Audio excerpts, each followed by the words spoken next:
Hey everyone, we'll be right back to the episode, but one quick note, success doesn't happen in a vacuum. So if you'd like to learn more, you want to go deeper and interact with like-minded people, I'd love to have you join the free Path to Freedom Facebook group. You can join by going to pathtofreedom.com/group and become a part of the Path to Freedom community. All right, back to the episode. Hey, what's up everyone? And welcome back to the Path to Freedom podcast. Today, I'm coming at you with another celebrity franchisee spotlight. And before I tell you who we're talking about today, I'll give you a few hints and see if anyone can guess. This is one of those people that's almost annoying because they're so good at really everything they try their hand at. This guy seems to be aging backwards. He's in his 50s at this point, easily looks 20 years younger. He got his start in the music career, then he moved into Hollywood and, has become a blockbuster movie star. So he's been flexing all over the entertainment space for quite some time now, but he's also flexing in the business world, and he's put together a pretty funky bunch of different business investments. So, hopefully you're able to guess that we are in fact talking about Marky Mark. Mr. Mark Wahlberg himself is obviously an accomplished movie star, got his start in music and doing some modeling, but he's also a very, very accomplished business person, entrepreneur, investor. He's been building, a nice portfolio of businesses that he either owns or is an investor in for quite some time now. And I think, in recent years, more and more people are probably aware of some of the business ventures that Mark Wahlberg is involved in, but seemed to me that, he's kind of been quietly doing some of this behind the scenes for a very long time. And franchising does make up a significant portion of his portfolio of businesses, which is why I did want to highlight him here. So kind of interested to get into this and share some details. He's got some really, really impressive businesses and investments outside of the franchise space as well. So I just want to kind of go through and highlight what he's involved in. I mean, going all the way back to 2004, he started his own production company called Closest to the Whole. They produced or have produced more than 15 films plus a bunch of TV shows, including the hit HBO series Entourage, which ran from 2004 to 2011. I'm a huge Entourage fan. Wish they would bring it back. I've heard some rumblings about them rebooting Entourage. So Marky Mark, if you're listening, you should definitely reboot Entourage. I would be watching for sure. They also produced the Entourage movie, which came out in 2015, grossed over $49 million worldwide. So in addition to his Closest to the Whole production company, which is TV and film, he has another production company called Unrealistic Ideas. And this is an unscripted production company. They focus primarily on podcasts and documentaries. Launched that in 2018 with a couple of partners who are well-renowned documentary filmmakers. And this production company, Unrealistic Ideas, produced a documentary on Mark Wahlberg and talked a lot about his focus on business and entrepreneurship and investing. It's called Wall Street. I started it last night. I didn't finish it, but it's interesting, and I'm definitely gonna watch the rest of it. But wanted to point out something that he talks about in that documentary, because I think it'll give some context for why he is as involved on the business side of things. But he says, I've got the bug. I've got the bug for business. And I've got people who are like putting in parts of their life savings and betting their future on me and us. So I'm going to work twice as hard to make sure that I'm bringing something to the table that's beneficial to others. And an example of that, I don't know if he has an actual company formed around this, but he's also involved in trying to essentially establish Las Vegas, Nevada as what he calls Hollywood 2.0. So they're building a state-of-the-art studio that, they project to help create at least 10,000 jobs. They're going to provide training and other resources for people in the film industry with the goal of helping them, raise their income, right? So if they can bring more production to Las Vegas, if they can have better studios, better equipment, better trained people, raise the standard pay for people in the film industry in Las Vegas. We'll get right back to the episode in just a minute, but if you've been considering business ownership, if you're already a business owner looking to expand and you're curious about franchising, I'd love to connect with you, answer any initial questions that you have, talk about a specific franchise, and detail the exact process that I use and have taken hundreds of people through to help them understand franchise ownership, find the right franchise for them, and conduct the necessary due diligence. Click the link in the show notes if you'd like to schedule a free, no obligation strategy call. I look forward to talking with you. And now back to the episode. It's one of many examples where, he's looking for ways, seems that he's looking for ways to give back and do good through his businesses. So I thought that was interesting. And then, of course, one of the ones that he's probably most well known for in the business space, and this is one of his franchise investments, is Wahlburgers, his family burger restaurant chain. Founded this with his two brothers, Donnie and Paul, back in 2011. I'm sure a lot of you have seen the series that I think it was CBS did, or no, I'm sorry, not CBS, A&E Network did, called Wahlburgers, kind of a reality TV show, based on their experience starting Wahlburgers and running it. But, they did start franchising that. They're up to 50 or 60 locations across the country. I've not done any research into, how well a Wahlburgers franchise tends to perform on average, but nonetheless, that was, from what I can tell, kind of his first foray into franchising. He also invested back in 2012 in a brand called Aqua Hydrate. And as I was researching this one really caught my attention because this seems like it was a massive ROI for Marky Mark here. But he invested in 2012 in this Aqua Hydrate, convinced a few other, celebrities, including Sean Diddy Combs. Between the two of them, invested around $20 million. And apparently the company was, kind of in a tough spot, having some cash flow issues.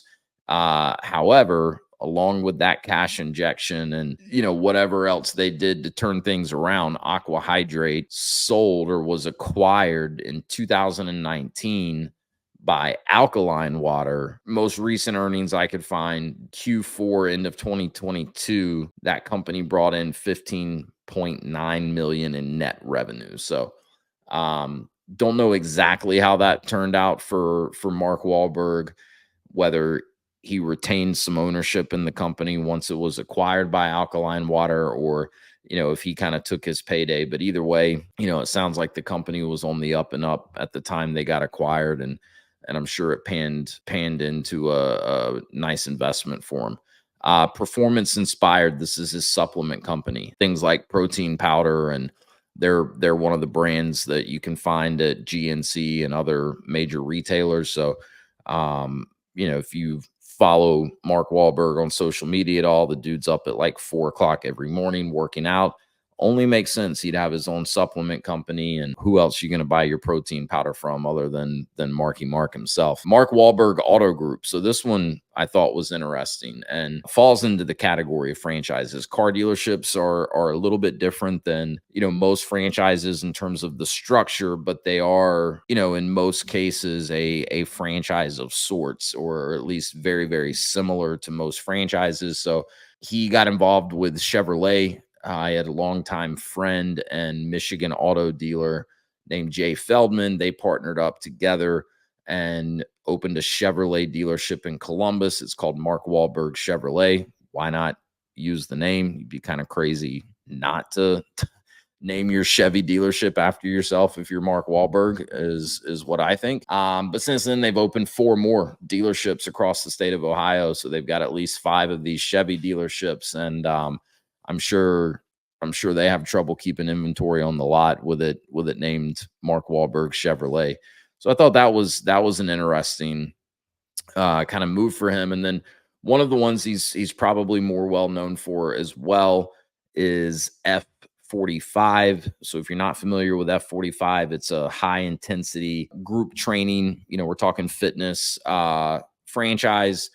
Been a very, very fast growing brand over the years. Again, Mark Wahlberg's not a franchisee with F45, but he was a pre-IPO investor in the F45 brand. And in 2019, the business was valued at roughly $450 million. And Mark Wahlberg owns just under 2% of that. And that's a brand that's just continued to grow. I think they've maybe plateaued a bit in terms of new locations, just due to the fitness space having quite a bit of competition. There's a lot of great brands out there in the fitness space, with F45 being one of them from everything that I hear. So that brand generates over 170 million a year in revenue, with over 2,000 studios opened across 74 countries. So this is actually a global brand that he's a part of.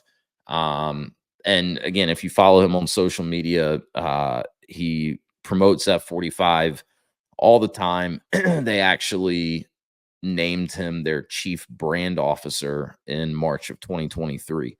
And if you're an F45 member, apparently once a year, they have a week dedicated to Mark Wahlberg called Wahlberg Week. And it's 7 different workouts each day of that week. And, it would seem that Mark Wahlberg has some influence or input into what those workouts are going to look like. So I've heard Wahlberg Week is pretty intense. And then you've got Municipal, which is his clothing line, and these are clothes that, he personally wants to wear, thinks look good, but are comfortable and functional. So they've got a lot of workout and training type clothes. I don't know if it branches outside of training apparel, but this is something that he's been promoting hard for a long time. They launched this brand in 2020. I think he does have a couple of partners kind of behind the scenes. And one of his focuses too was to make it affordable,